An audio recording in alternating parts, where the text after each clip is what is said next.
Gonna సంచి కాదు కదా, పురుకోస్ మొక్క కూడా మిగలదు. సూపర్ హిట్ మూవీ బత్సల మల్లిని ఆస్వాదించడానికి ఇప్పుడే సన్‌నెక్స్ట్ యాప్ ను డౌన్లోడ్ చేసుకోండి. చేసిన అక్షయ్ కోపం తగ్గట్లేదు. ఇప్పుడు ఎలా?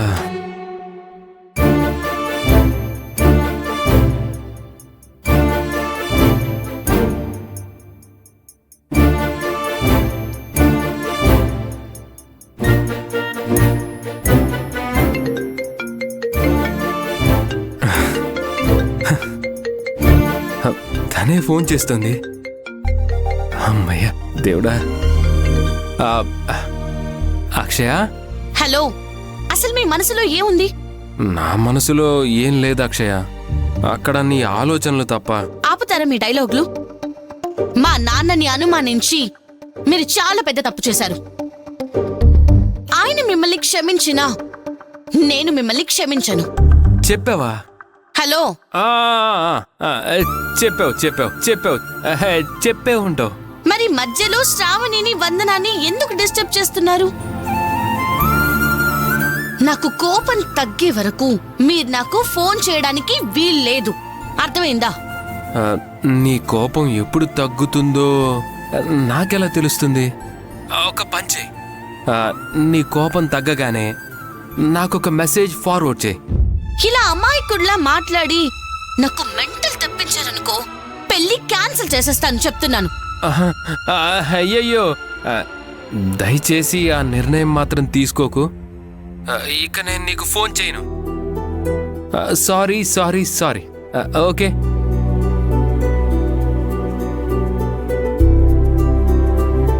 ఓరి దేవుడు, ఈ ఆడవాళ్ళని అర్థం చేసుకోవడం చాలా కష్టం. ఇక జీవితంలో మీరు మా నాన్న గురించి అలా ఆలోచించకూడదు. అందుకే ఇలా మాట్లాడుతున్నాను.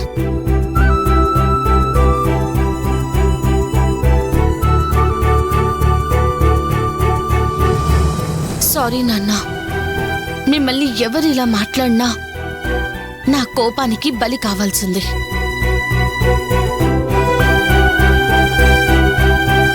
అక్షయ్కి సారీ అని ఒక మెసేజ్ పంపిద్దాం.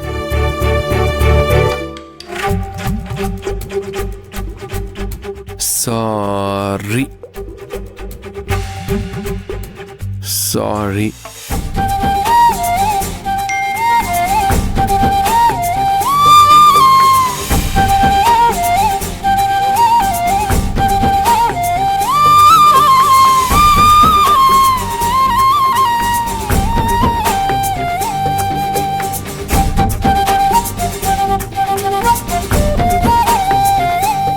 వెన్నెలవే వెన్నెలవే నిన్నే తాకి వచ్చానా.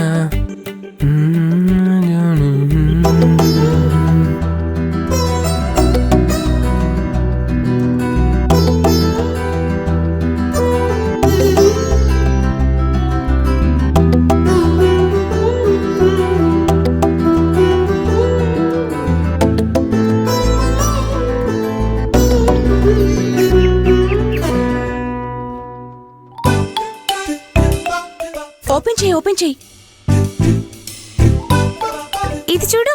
రే నాన్న, శుభలాక్ ఎలా ఉందిరా? ఇంతకీ నా పేరు ఉందా లేదా? నీ పేరు లేకుండా ఎలా ఉంటది నానమ్మ? తాతయ్య పేరు పక్కనే నీ పేరు కూడా ఉంది. అబ్బా, ఆ ముసలాడి పేరు ఎందుకేశారా? ఏంటి నానమ్మ నువ్వు? తాత పేరు లేకుండా ఎలా ఉంటుంది చెప్పు? అప్పుడే కదా నీకు గౌరవం. రే సత్యం, నువ్వే న్యాయం చెప్పు. అమ్మా, న్యాయం తర్వాత చెప్తాను గాని ఇప్పుడు నేను వెళ్ళి ప్రకాశంతో మాట్లాడొస్తాను. రాజా. ఏంటి నాన్న, అక్షయ్ వాళ్ళ ఇంటికి వెళ్తున్నారా? అవును రాజా. ఎందుకు? శుభలేఖలు వచ్చాయి కదరా, మొదటి పత్రిక దేవుడి దగ్గర పెట్టి దండం పెట్టుకోవాలి. నేను వెళ్ళి ఆ విషయం వాళ్లతో మాట్లాడొస్తాను. నేను సరే నాన్న. కార్తీక్ నేను వెళ్ళొస్తాను రాజా. అలాగే నాన్న. శ్రావణి, వాటర్ బాటిల్ తీసుకురా. నువ్వు వెళ్ళానయ్యా, నేను తీసుకొస్తాను. నాన్న వెళ్ళొస్తా.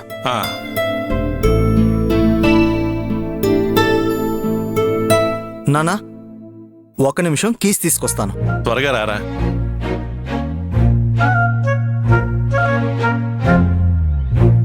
అన్నయ్య, ఇదిగో. ఓకే.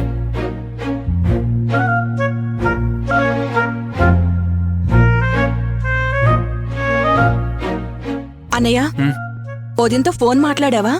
ఏంటి మాట్లాడేది? తన కోపం తగ్గాక తనే ఫోన్ చేస్తుందంట. అన్నయ్య, నేనొక ఐడియా చెప్తాను, నన్ను తిట్టకూడదు. ఏంటో చెప్పు. నాన్న చిన్నన్నయ్యకి బదులుగా వెడ్డింగ్ కార్డ్ తీసుకుని నువ్వు వదిన వాళ్ళ ఇంటికి వెళ్ళొచ్చు కదా. నేనా? అవునన్నయ్య, వెడ్డింగ్ కార్డ్ తెచ్చానన్న సాకుతో వదినతో ఫేస్ టు ఫేస్ మాట్లాడొచ్చు కదా. ఫోన్లో కంటే ఎదురుగా మాట్లాడితే దాని రిజల్టు వేరుగా ఉంటుందన్నయ్య. కాసేపు ముఖం మార్చుకున్నా తర్వాత మాట్లాడక తప్పదు కదా. Good good idea, very good. ఇప్పుడే బయలుదేరతాను. పదన్నయ్య. నానా వెళ్దాం పద. ఆ, నాన్న, వెడ్డింగ్ కార్డు ఇలా ఇవ్వండి. అక్షయ్ వాళ్ళ ఇంటికి నేనే తీసుకెళ్తాను. నువ్వా? ఏ మళ్ళీ ఏదైనా ప్రాబ్లమా? ప్రాబ్లం ఉంటేనే ఆ ఇంటికి వెళ్ళాలా? వెడ్డింగ్ కార్డు ఇచ్చేసి మాట్లాడేసి వస్తాను నాన్న. నీకెందుకు నాన్న శ్రమ? ఇందులో శ్రమే ఉంది నాన్న. ఇలా ఇవ్వండి. సత్యం, ఇంకా ఆలోచిస్తావేంట్రా? వాడిని వెళ్ళనివ్వు. ఆ, తీసుకో రాజా.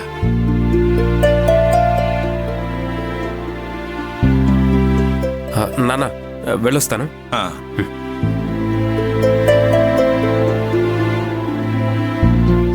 ఏంటమ్మా ఇది?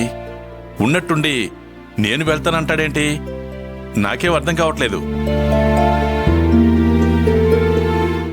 ఇదంతా అర్థం చేసుకునే వయసు నీకింకా రాలేదమ్మా. అల్లరి చేయకుండా వెళ్ళి బొమ్మలాట ఆడుకో. వెళ్ళు వెళ్ళు వెళ్ళు.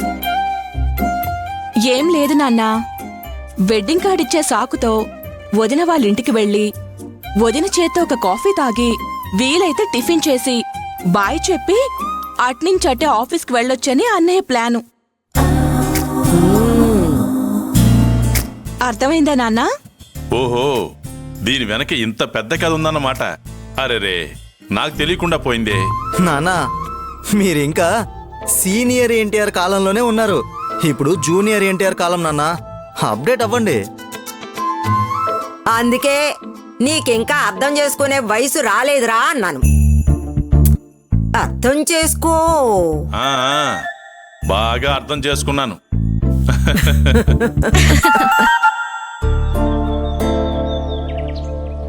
ఓ వాన పడితే ఆ కొండ కోన హాయి, పూలొచ్చి పలికే సంపంగి బావాలోయి.